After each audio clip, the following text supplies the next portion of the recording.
Please welcome Mark Price and Lifeline.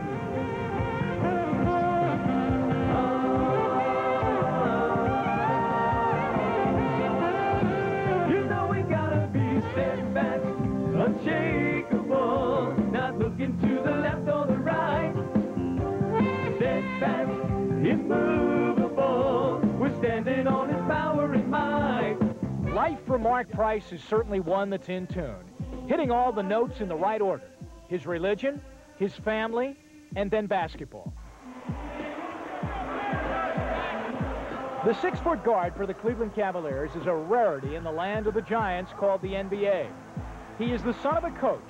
Denny Price's boy Mark learned very early that if he was going to play and succeed in basketball, he would have to learn to shoot, and shoot from long distance, and shoot very, very well.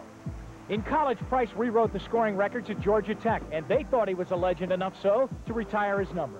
There were a lot of people that said I'd never be able to play pro basketball, and that didn't bother me. But this strong-willed young man from Enid, Oklahoma, believed in himself. He was a second-round draft pick and signed with the Cavaliers in 1986. And in the last 4 out of 5 years, he has led the Cavaliers into the NBA playoffs. The only year the Cavs haven't made it in that span of time was the year that Price was out due to a serious knee injury. One tip, Price tries to save it, and he does. And Price hits the deck, and he is down right now. Is Price the Clark Kent of the NBA?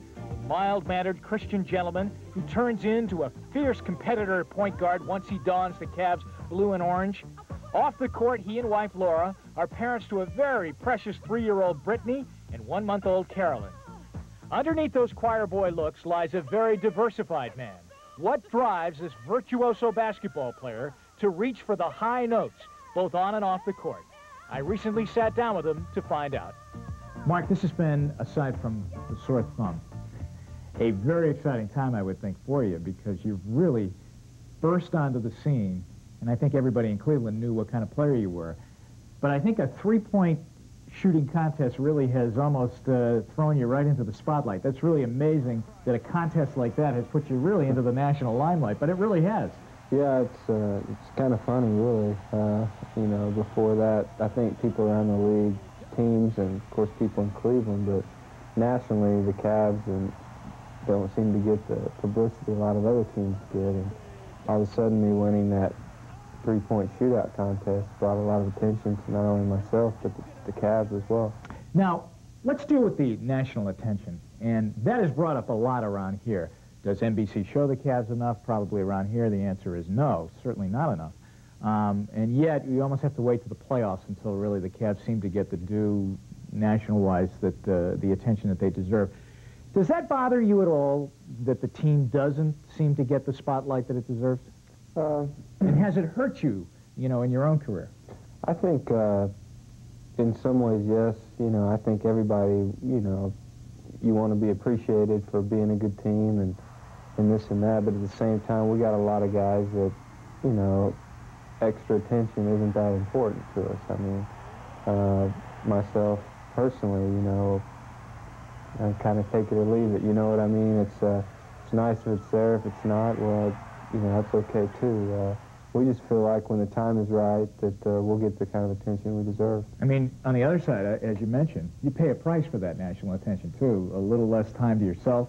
Oh, definitely. You know, we have a lot of guys on our team that are family people, a lot of kids, and when we're away from the court, we like to spend time with our families, and when you have a lot of attention, sometimes that's private time gets invaded a little bit. You think that's probably the life of a Cav and the life of a Mark Price is different from, and I'm not even going to use Michael Jordan as an example because I don't think anyone's life is probably like Michael Jordan's, but different from a player on the Knicks, the Lakers, the Bulls, other than Jordan? Well, I think so. I think the whole atmosphere in Cleveland, Cleveland's you know, a real hard-working town, a lot of people, and I think that's how our team is represented. We don't have a lot of flash and a lot of glitz like New York or L.A. or someplace like that, but we go out, we work hard, and we get the job done. And I think that we're very representative of the city of Cleveland, and we like it that way.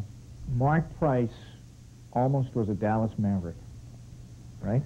Almost. Well, actually, I guess You were, right, for a couple of minutes. Well, I guess I was considered their property for about 30 minutes. At the time when I was drafted, that was kind of exciting because I'm from Oklahoma originally, and Dallas was the closest team to where I lived, and so I thought, well, that's pretty cool. But then my lawyer called and told me that I had been traded to the Cleveland Cavaliers, and I went and had to get the encyclopedia and find out where Cleveland was. Here you are, though. I'm very positive right now. I'll go way out on the Jim Donovan limb here and say that Dallas would not be 4-51 if Mark Price was with the Dallas Mavericks right now. Well, I hope not. I hope not. But believe me, I'd much rather be in Cleveland right now than I would in Dallas. All right, tell me that. You met your wife in college. Yeah. How did you meet her? Well, she was a freshman when I was a junior.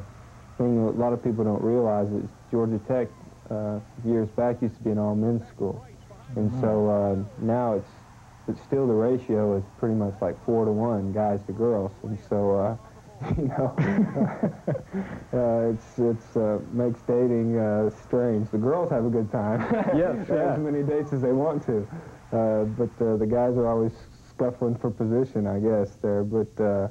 Anyway, she came in. She was a freshman, and I saw her, and it was kind of funny, actually, because my roommate at the time was Craig Neal, who played, you know, has been in the league for a year or so, and we were driving by, and, you know, I saw Laura, and, you know, I said, you know, I'd like to, you know, go out with her sometime, just kind of joking around as guys do, driving around in the car, and really didn't think much else about it. And a couple weeks later, Craig comes back to the room and says, I got you hooked up. I got you hooked up. You know, and I'm like, what are you talking about? He says, you remember that girl? He says, here's her number. I don't know how. Apparently, he had gone to the library, and she was in there, and he had gotten one of her sorority sisters to go over and say, Mark Price wants to go out with you, which I was kind of one of the big wheels on the campus at that time. I was in my junior year. And the great thing about the whole story was, by this time, the whole library, it's kind of like the picture of everybody's listening. You know, a guy says that, and she says, who's Mark Price? And so that was... She was not a basketball fan? No, she had never been to a basketball game, actually. Wow. And my first reaction was, well, at least if she likes me, it's not going to be because I play basketball. That's right. And, so that's kind of how it all happened. Gosh. Now, and you did not employ this Craig Neal to try and negotiate any other deals in your life for you. No. He's 1 for 1, though. Yeah, he's 1 for 1. Believe me, he still takes credit for it today. How has, when did you get married then? Just in your rookie season, wasn't it? Yeah, we Before got... Christmas, as I remember. Christmas Eve. Christmas Eve. Yeah, we got married Christmas Eve. I remember we had planned on getting married the summer after my first year, but I got up here in Cleveland, didn't know a whole lot of people, and called her on the phone one night, and we were talking, and I said, why are we waiting? Just kind of, I expected, you know, because I expected she'd want the big, nice wedding and all this. I said, why are we waiting? Let's just go ahead and get married. And she said, okay. And so I said, well, you call your parents, and I'll call my parents. If they say it's okay, then that's cool. And so we did it, and we did it, set it all up, and we brought her parents up, and my parents up, and our pastor from Atlanta came up and did the wedding for us, and we played Chicago the night before, and flew in. I had my suit on. All the guys were giving me a hard time, and drove to the church, got married. All right, tell me this: is it tough having a family life and being on the road so much as an NBA player? That's any professional athlete, really. Yeah, that's the toughest part of my job, being away from my family during the season. A lot of people say, well, you get 3 months off where you're with your family all the time, but that still really doesn't make up for the time gone during the season. It's when kids on you, how do you explain to a 2.5-year-old, you know, why are you gone one night and back another night? It makes it tough on the kids, and you know, and I'm just thankful that you know, Laura's there, and, you know, the wives have to be strong people in this business, because it's not easy being the wife of a professional athlete. Let me ask you this, and I remember meeting and talking to you about this before, but I know religion is a very, very important part of your life. Mm-hmm. How did that come to be? Was that always a very important part of your life? I grew up in going to church. My parents raised me in in a Christian home, but it wasn't until I was 17 years old that I really put my faith in Jesus Christ, and I kind of fell into the rut of, well, my parents believe, you know, that's going to count for me, and it wasn't until I began to realize that we're all responsible for our own lives and our own decisions, and that I had to make a decision on whether I wanted to follow Christ or not. And so I put my faith in Christ when I was 17, and trust Him totally with my life.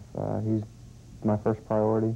My relationship with Him, my family is my second priority, and basketball is down the line, even though it's my job. But you know, the Lord has guided me all the way. You know, there were a lot of people that said I'd never be able to play pro basketball, and that didn't bother me, you know, because I knew if God wanted me to be here, then it'd work out somehow, and it has. And you know, obviously when my knee blew out, there was a chance that my career might be over. But through it all, my relationship with God and my family, I just had the peace to know that if it was over, well, then life goes on. I heard you sing with Mark Price and Lifeline. You have a very nice voice.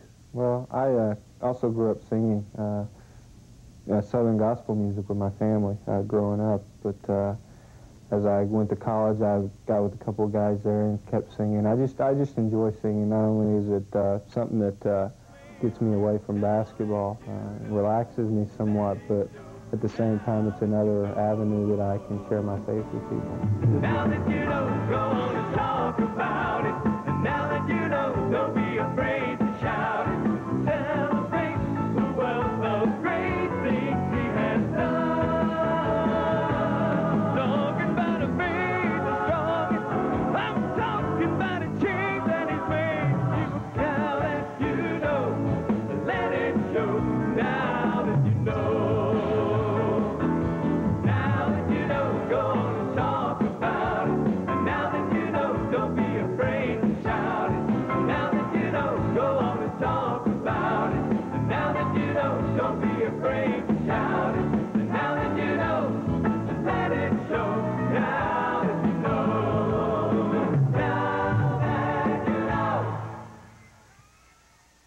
Still ahead, Mark talks about fatherhood and raising children in the 90s. And later on 3 on 3, what was it like growing up on the West Side in the 40s and 50s for Phil Donahue? He reminisces with Liz Habib.